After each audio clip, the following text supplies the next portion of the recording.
Aquí comienza Red Más Noticias.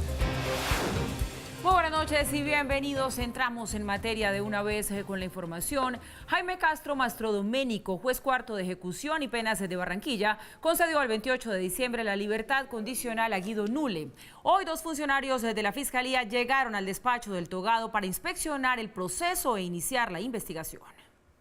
Luego de la polémica libertad de Guido Nule y su ex socio Mauricio Galofre, condenados por el caso del carrusel de la contratación, la Procuraduría apeló la decisión del juez y pidió a la Fiscalía una investigación en la que se revise el proceso y si la decisión corresponde a la normatividad vigente. Además, pidió acabar con la epidemia de excarcelaciones. No podemos seguir aceptando, como ya lo he dicho, que la Navidad de las excarcelaciones se convierta en una situación normal y que los beneficios a los corruptos se conviertan en la regla y no en la excepción, porque hay que erradicarlos absolutamente del ordenamiento jurídico colombiano. La respuesta no se hizo esperar y esta mañana 2 funcionarios de la Fiscalía llegaron desde Bogotá a una inspección especial al despacho del juez cuarto de ejecución de penas y medidas, Jaime Carlos Mastrodoménico Urbina.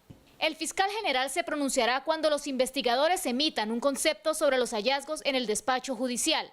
Y además se conoció que los condenados por el carrusel de la contratación no han devuelto los recursos por valor de 166.000 millones de pesos.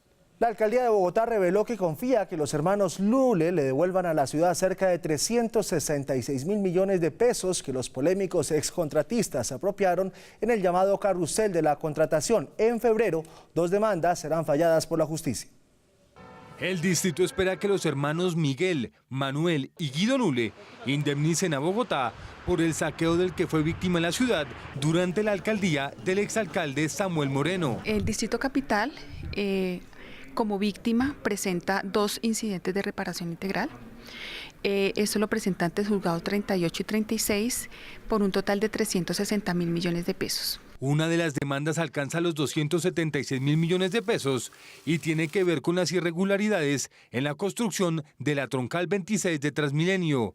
El otro proceso llega a los 90.000 millones por los perjuicios generados en la compra de ambulancias. No se ha logrado identificar bienes, pero con la Fiscalía y con la Unidad de Extinción de Dominio se está en esa búsqueda de bienes. Se calcula que los Nule saquearon de las arcas de la capital cerca de 600.000 millones de pesos. A personajes como Emilio Tapia y Julio Gómez, Javier Haddad, otros cerebros de este cartel que se hacían a los contratos, pero ¿qué pasaba?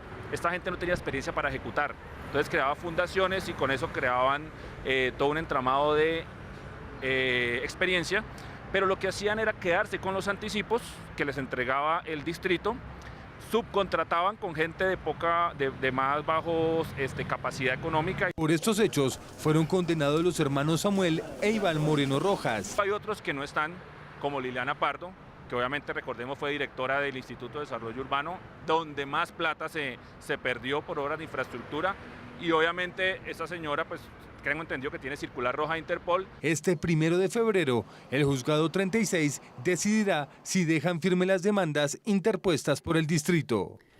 Pues bien, para profundizar en este tema nos acompaña a esta hora aquí en nuestro set Juan Vicente Balbuena, exfiscal, que adelantó la investigación del llamado carrusel de contratos en Bogotá. Le damos las buenas noches, doctor Balbuena, y gracias por acompañarnos. Buenas noches. Bueno, mire, esta es una situación que ha generado, y no es para menos, polémica y levantado ampolla en la gente. Es este el sistema penal que tenemos y no hay nada que hacer, nos toca tragarnos estos sapos de estos señores ahora en casa por cárcel sin haber pagado un peso de la reparación que nos deben a todos, porque es que este año se lo hicieron al distrito, por ende a todos. Bueno, realmente aquí hay que diferenciar varias situaciones.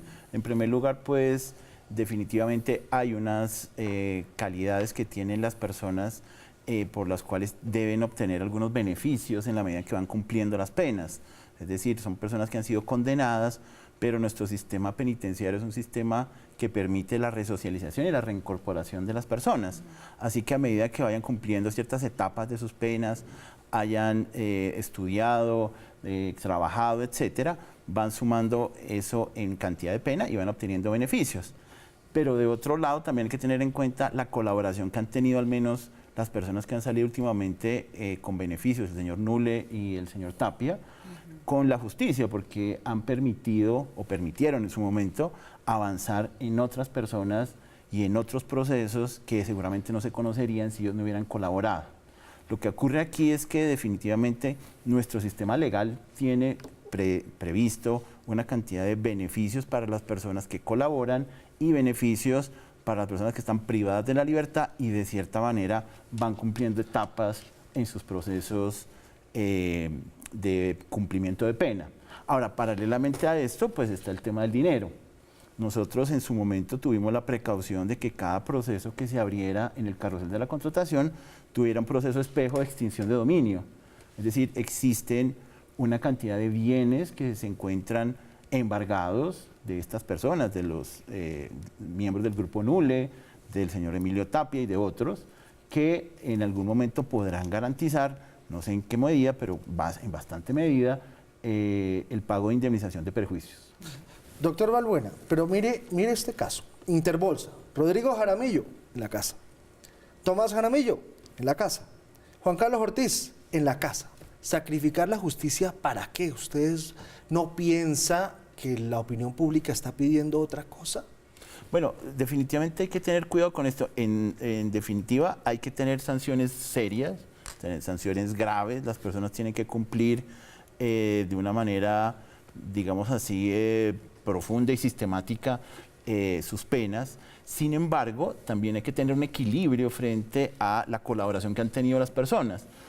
Porque si no hay un equilibrio entre la sanción y la colaboración, las personas se desestimulan y no colaboran. Y los procesos de corrupción son procesos difíciles, son procesos complicados que no se logran dilucidar a punta de solo investigación por parte de la Fiscalía. Son procesos que requieren que las personas que participaron en esos procesos delaten, que testifiquen, que presenten documentos, que aporten grabaciones, etcétera. Entonces, sí hay que, en cada caso en particular, revisar si la pena es muy baja o no. En estos casos, por ejemplo, en el caso del carrusel, pues las penas fueron relativamente altas. Estamos hablando del señor Nule y de los miembros del Grupo Nule, 19 años, pero adicionalmente colaboración y a mi juicio es un poco difícil cerrar todos los beneficios que puedan tener estas personas, porque si usted lo cierra, va a tener un problema al momento de investigar, es decir, nadie le va a colaborar. Usted no le puede ofrecer a una persona nada por su colaboración, decirle, bueno, lo vamos a condenar, pero a la máxima pena sin ningún beneficio y no haber posibilidad de tener ningún tipo de recompensa por su colaboración. Entonces, nadie podría colaborar y esto generaría impunidad frente a otros temas. Entonces, esto es un equilibrio que hay que tener cuidado. Pero mire, le doy otro datico. La pregunta más votada en la consulta de anticorrupción fue esa: eliminar los beneficios como casa por cárcel a los corrompidos. Sí. ¿No? 11.6 millones de votos, casi lo que sacó el presidente, o un poquito más, creo, que de hecho. Sí, y parece muy natural que las personas lo asuman como algo que se debe hacer. Y si cualquier persona desprevenida le preguntan si quisieran algún beneficio para estos corruptos, uno diría no, no lo quiero y que termine la cárcel con la máxima pena, porque el delito es muy grave. Sí. Pero cuando usted está dentro de la investigación, cuando usted ha sido el encargado, por ejemplo, en mi caso, de llevar a cabo un tema tan complejo y tan amplio como el carrusel de la contratación, se da cuenta que se requiere, y en cualquier sistema judicial, en un sistema judicial como el nuestro, que es un sistema acusatorio con muchas garantías, requiere usted de delación, requiere usted otros testimonios, requiere guía en la investigación, porque es que los casos de corrupción son los delitos denominados de puerta cerrada. O sea, usted no sabe, es difícil saber quién le entregó el dinero, en qué carro, en qué maletín, cuánto fue, etcétera. Entonces, bajo ese parámetro que es difícil de investigar, definitivamente se requiere. O sea, le facilita el trabajo a la investigación. Claro, Paula, ¿cómo le parece rápido el sapo? Pues mire, es un sapo muy grande y por supuesto la gente está absolutamente indignada. Entonces llega la explicación desde el punto de vista de los que saben y uno dice, pues sí, es el sistema que tenemos, pero nos siguen quedando muchos vacíos y estoy de acuerdo con usted que trae a colación esa pregunta de la consulta de anticorrupción, porque es lo que el país quiere, que ya los pillos no sigan en su casa después como si nada hubiese pasado. Pero la Procuraduría apeló esta decisión. Posibilidades desde el punto de vista del derecho de esa apelación prospere. ¿Usted cómo lo ve? Bueno, realmente aquí lo que ocurre es que al momento de conceder esos beneficios, los jueces de ejecución de penas tienen cierto criterio discrecional. O sea, pueden decir, mire, la persona ha cumplido esta cantidad de pena y a mi juicio ya puede empezar a ingresar nuevamente a la sociedad. Puede empezar. Recuerden que es que la pena no es solamente una sanción ejemplarizante, sino además también es una forma de reincorporación de las personas a la sociedad, que a veces eso se olvida un poco. Entonces el juez puede valorar individualmente cómo ha sido su comportamiento dentro de la cárcel, cómo ha sido su comportamiento frente a la justicia. En el caso de estas personas han venido colaborando. Doctor Balbuena, pero se reincorporan con platica, ¿no? Bueno, y muy cómodos. Eso sí es una cosa que no se debe permitir. Injusto eso, ¿no? Claro. Hacen lo que quieran y llegan con plata y andan felices. O sea, como es que el mensaje es lo que decía Paula, el mensaje es como si delinquir pagara. No, yo estoy de acuerdo. Yo estoy de acuerdo con usted en que debe haber una sanción, debe haber una pena. En lo posible, ojalá esas personas colaboren, que tengan algún beneficio, pero también es cierto que deben indemnizar totalmente, o sea, la indemnización debe ser total y por eso el distrito tiene unas acciones que las está ejerciendo, por eso la Fiscalía tiene unos procesos de extinción de dominio que en este momento están en curso y realmente, al menos recuerdo un caso de extinción de dominio en unas acciones del Grupo Nule que ascendían alrededor de 450.000 millones de pesos, casi medio billón de pesos, en empresas de energía, en Tolima, en Pereira, algo así. Y pues ese tipo de sanción económica sí debe ser plena y total y realmente acudir a todo tipo de instancias para poder recuperar todos los dineros y sobre todo los perjuicios, porque a veces la recuperación de los dineros es un tema incluso menor, porque los perjuicios generalmente los pagan las empresas las compañías de seguros, pero los perjuicios son muy grandes. La ciudad de Bogotá durante 3 años vivió un caos vehicular increíble. Ni se diga. Y que tiene que ser indemnizado totalmente. O sea, y nos hablaba usted, doctor Balbuena, de extinción de dominio, que parecería ser la garantía que nos queda a todos los bogotanos de que esa platica sí se va a pagar para la reparación y que no se va a perder. Pues mire, entendemos sus explicaciones, nos parecen muy claras, pero es esa pues muy difícil de tragar. Gracias por habernos acompañado, Juan Vicente Balbuena, ex fiscal, que como les contábamos adelantó esta investigación del llamado carrusel de contratos en Bogotá. Buenas noches para usted. Muchas gracias. Bien, y seguimos con la información. La Fiscalía pidió a la Corte Suprema de Justicia que investigue la existencia de unos pagaré por 100 millones de pesos a la campaña presidencial del actual senador Gustavo Petro y su fórmula, la actual representante Ángela María Robledo. Los pagaré fueron encontrados en la casa del polémico contratista Juan Carlos Montes. Se trata de 2 pagaré, cada uno por un valor de 50 millones de pesos, que la Fiscalía encontró en la casa de Juan Carlos Montes durante un allanamiento realizado el pasado 26 de diciembre como parte de la investigación que se adelanta por el denominado Petrovideo. Los pagaré en original reportan el préstamo en efectivo que Blanca Durán, gerente de la campaña Petro Presidente, suscribió en calidad de deudora a favor de Blanca Azucena Mendoza en calidad de prestamista. El pagaré de fecha 13 de junio no se encuentra reportado a la organización electoral en el anexo número 6.4 del informe de ingresos y gastos de la campaña presidencial. Ante esta información, la gerente de la campaña Petro Presidente señaló en su cuenta de Twitter que la información sí fue reportada en la campaña. El préstamo de junio de la segunda vuelta que hizo la señora Blanca Mendoza se le pagó durante la segunda vuelta con los recursos del Banco Sudameris. Por eso no aparece en ese anexo, pero sí aparece reportado en los pagos de la campaña con el comprobante número 2. Esta documentación fue puesta a disposición de la Corte, que es la entidad que debe asumir la investigación por tratarse de aforados constitucionales. La Fiscalía General le puso punto final a la investigación y a las hipótesis que surgieron en torno a la muerte de Rafael Merchán. Tras conocerse el dictamen de medicina legal y las evidencias de la investigación, la Fiscalía reveló que el exsecretario de Transparencia y uno de los testigos del caso Odebrecht se suicidó tras ingerir cianuro.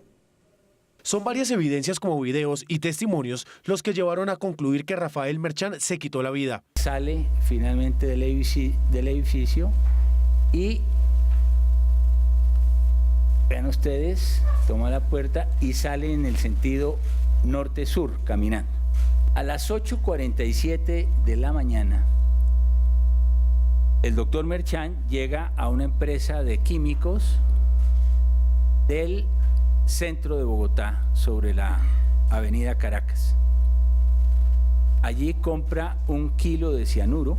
Otras de las evidencias es el testimonio que entregó hoy el conductor del taxi en el que se transportó Rafael Merchán el día 21 de diciembre. Hace el reconocimiento del vehículo, dice sí, ese soy yo. Entre las evidencias también está un video en el que se ve a Rafael Merchán con el tarro de cianuro. Toma el ascensor para dirigirse al lugar de su residencia, Aquí se le ve con una bolsa negra. Tras concluir la etapa investigativa y poner al tanto de los resultados del caso a la familia de Rafael Merchán, la Fiscalía ordenó el archivo de la investigación.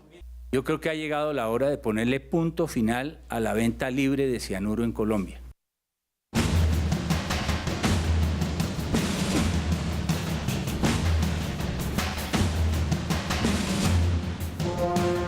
Y tenemos que hablar a esta hora de Venezuela y de esa polémica posesión presidencial, porque en su última rueda de prensa, antes de la posesión, Nicolás Maduro arremetió nuevamente contra el gobierno de Colombia y puso un ultimátum al Grupo de Lima.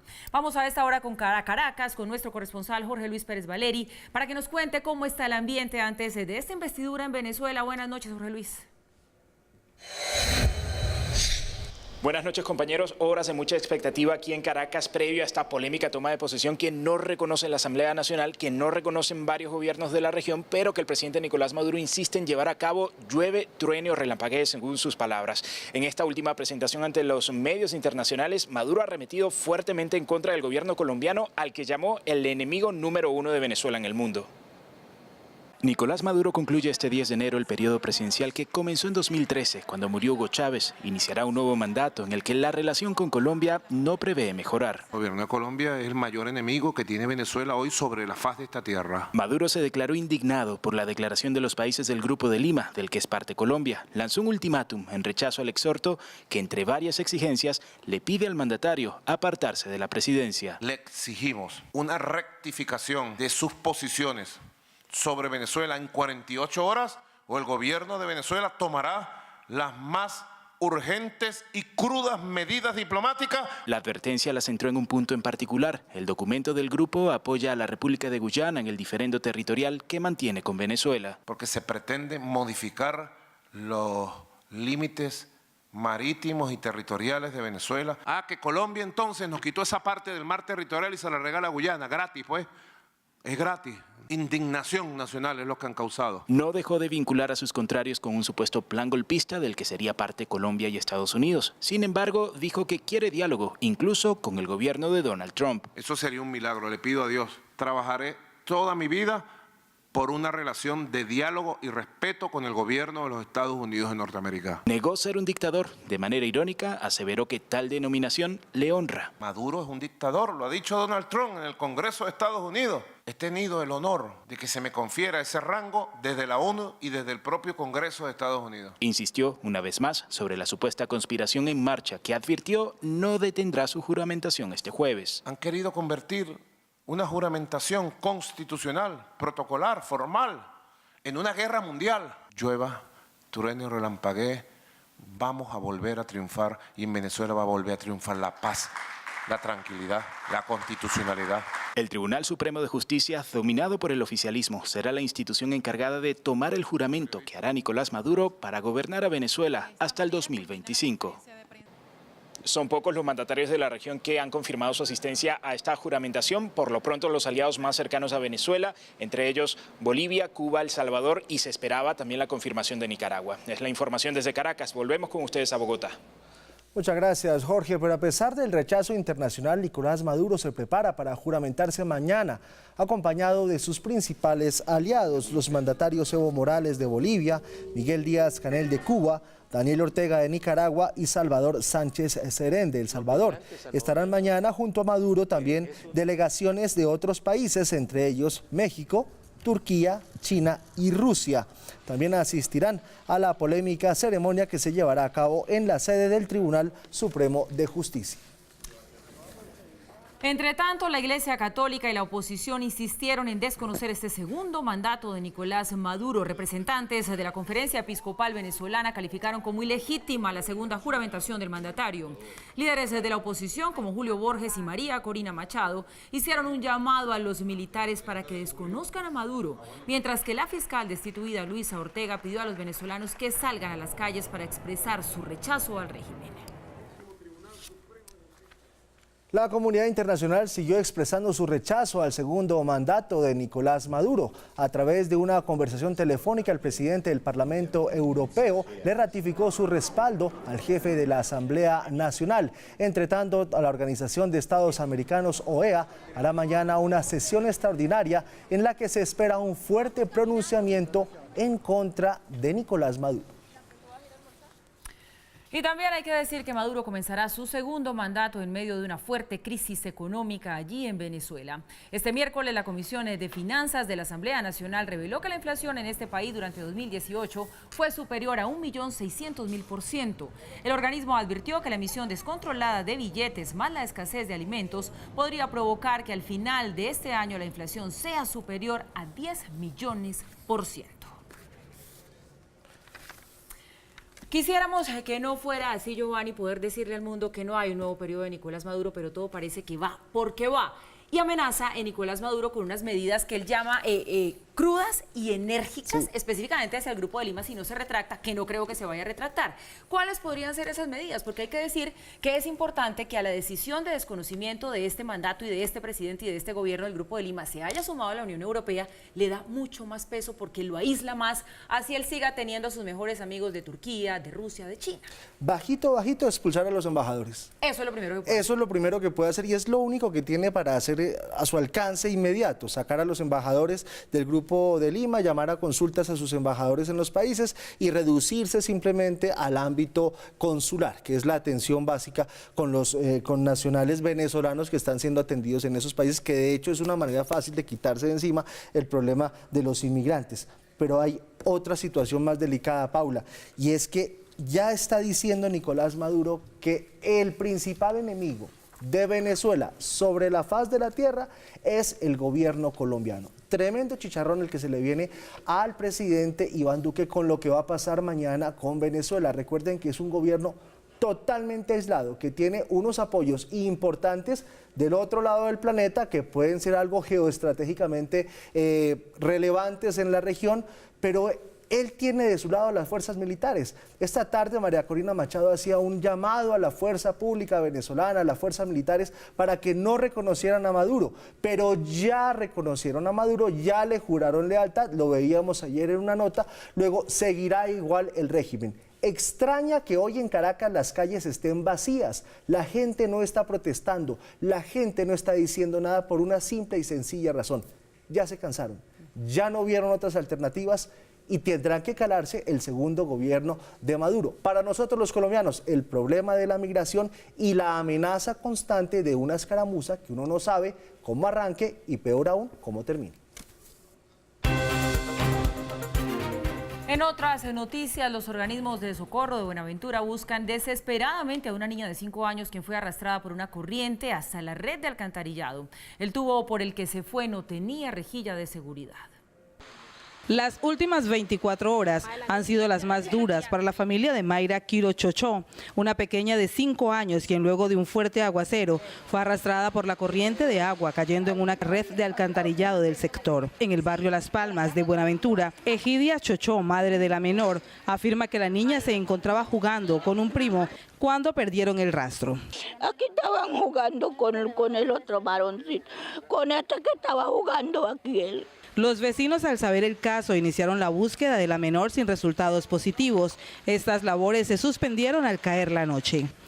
Ellas tienen una rejilla, pero aquí en el sector por donde la niña pasó, con los fuertes aguaceros, la rejilla no estaba bien puesta, entonces se ha desprendido la rejilla. Desde tempranas horas de hoy, los organismos de socorro de Buenaventura iniciaron la búsqueda exhaustiva de la menor. En el día de hoy se reanudaron las operaciones de búsqueda a lo largo del caño, que va a dar hasta la quebrada Mondomo. En estos momentos se encuentran en la vereda La Gloria, sin ningún resultado positivo. Los bomberos y la defensa civil continuarán recorriendo cada centímetro de la quebrada Mondomo con el fin de encontrar con vida a la menor. A más tardar este sábado llegarían los restos mortales de la familia que falleció en un accidente de tránsito en Arizona, Estados Unidos. La Cancillería está pendiente de los resultados de la investigación de lo ocurrido, pues al parecer el responsable del accidente conducía en estado de embriaguez. La familia Peña Delgado viajó a Estados Unidos antes de Navidad con el propósito de pasar Nochebuena y despedir el 2018 con familiares en ese país. Pero el sábado pasado todo cambió cuando transitaban por una carretera de alta velocidad en el norte del estado de Arizona con rumbo al Cañón del Colorado. Un vehículo que venía en sentido contrario, al parecer invadió el carril por el que ellos iban, colisionaron los dos vehículos. Unas personas que de pronto iban en contravía y no se sabe en qué, pues cómo era su estado, dice que con tragos, pero nosotros en este momento no sabemos nada. En el accidente perecieron Carlos Mario Peña, exdirector de Derechos Humanos de la Gobernación de Antioquia y actual director del Centro Regulador de Urgencias y Emergencias de Bogotá, su esposa, la médica Zoraida Delgado, y sus dos hijas, Manuela y Juliana. Un papá excelente, como esposo amaba y adoraba a su esposa y a sus dos hijas. Recuerdo a Carlos Mario como un ser intachable, íntegro, una persona dedicada absolutamente al servicio de las personas. Igualmente Zoraida, una familia espectacular, hermosa, con una unión familiar muy bonita. Familiares de la pareja adelanta, con la ayuda de la Cancillería, los trámites para la repatriación de los restos mortales. Yo creo que ellos dicen que más o menos de viernes a sábado, pero no hay seguridad todavía. Los Peña Delgado tenían previsto regresar de su viaje el 12 de enero. Qué tragedia. Y en los primeros 9 días de gobierno de Andrés Manuel López Obrador, el mandatario de izquierda ya enfrenta su primera crisis. Los ciudadanos temen por el desabastecimiento de gasolina. Este es el panorama que hoy viven millones de mexicanos por el desabastecimiento de gasolina. A finales de 2018, el entonces electo presidente de México anunció un plan para detener el robo de combustible que en 2017 ocasionó pérdidas por $3.000 millones. Ahora hay Estado de Derecho, ya no hay Estado de chueco. Entonces están ahí presionando, pensando que nos van a vencer, que no quieran jugar a las vencidas, porque va a triunfar la ley y va a triunfar la justicia. Los ciudadanos temen que con la llegada de la izquierda al poder, México empiece a parecerse poco a poco a Venezuela, que hace años está inmersa en una crisis humanitaria, económica y social. Ni en huracanes, ni en temblores, ni en precios altos del petróleo nos había pasado algo así. Pero López Obrador llamó a la calma y aseguró que hay suficiente gasolina para el pueblo mexicano.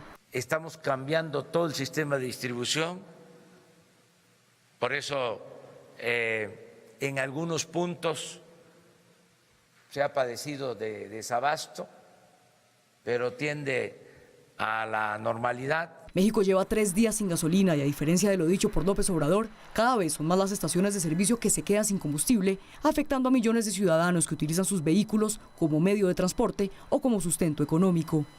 Desde el anterior gobierno se venía trabajando para establecer un tratado sobre el traslado de colombianos condenados en China y ahora solo falta una firma para que entre en operación.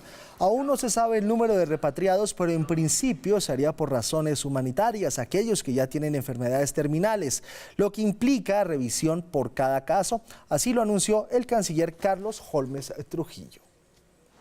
El gobierno chino también informó que ya se surtieron los trámites para la firma del tratado de traslado de personas condenadas, que se espera sea suscrito durante una próxima visita del ministro de Justicia chino a Colombia.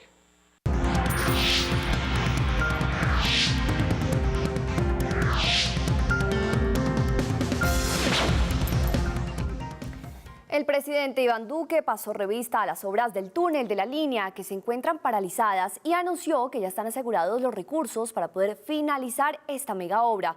Duque señaló que su gobierno se compromete a entregar la obra de ingeniería que lleva más de una década en ejecución y cruza la cordillera central.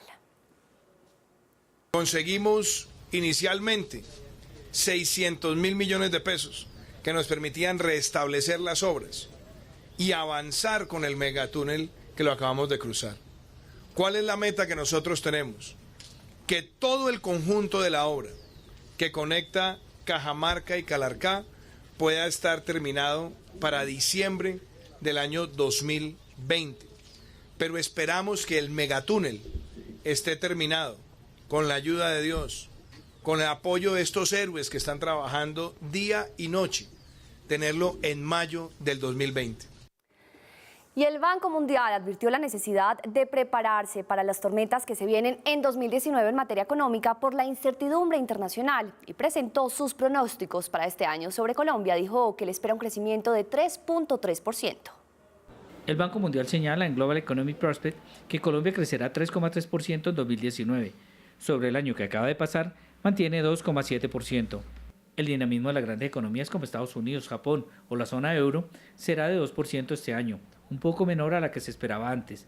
Esto se dará por la reducción de la demanda, el crecimiento del endeudamiento y temas de política mundial. Sobre las economías emergentes, el crecimiento se proyecta de 4,2% frente a 2018. Este nivel es inferior al que se publicó en perspectivas de junio del año pasado, según el Banco Mundial, organismo que aclara que los riesgos están creciendo. En ese mismo informe reduce a 2,9% las proyecciones de crecimiento mundial y explica que aunque el comercio internacional y la actividad manufacturera se han atenuado, las tensiones comerciales siguen siendo altas y los mercados financieros de algunos de los grandes mercados emergentes siguen experimentando presiones. El informe del organismo multilateral asegura que la situación que viven Estados Unidos y China ha afectado el desarrollo del comercio global y amenaza con causar prejuicios al desarrollo económico. Un comunicado de prensa del banco señala que frente a un panorama de la economía mundial menos auspicioso y para poder enfrentar a las actuales incertidumbres y revitalizar el crecimiento, será fundamental fortalecer la planificación para contingencias, facilitar el comercio y mejorar el acceso al financiamiento. Hay que establecer cambios en los gastos, la inversión y el destino de los préstamos.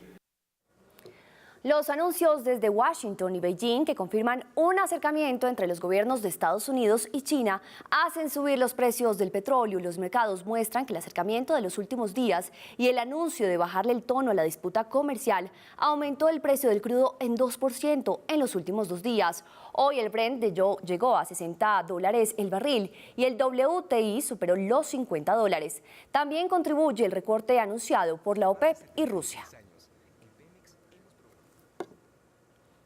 Y este lunes 14 de enero empezarán a llegar los recibos para el pago de la valorización aprobada por el Consejo el año pasado.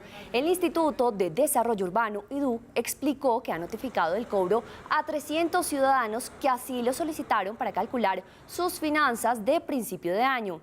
Así se han recaudado 120 millones de pesos. A lo largo de este mes, el distrito les hará llegar los recibos a los cerca de 382.000 contribuyentes. Se construirán 16 obras y se podrá pagar por cuotas.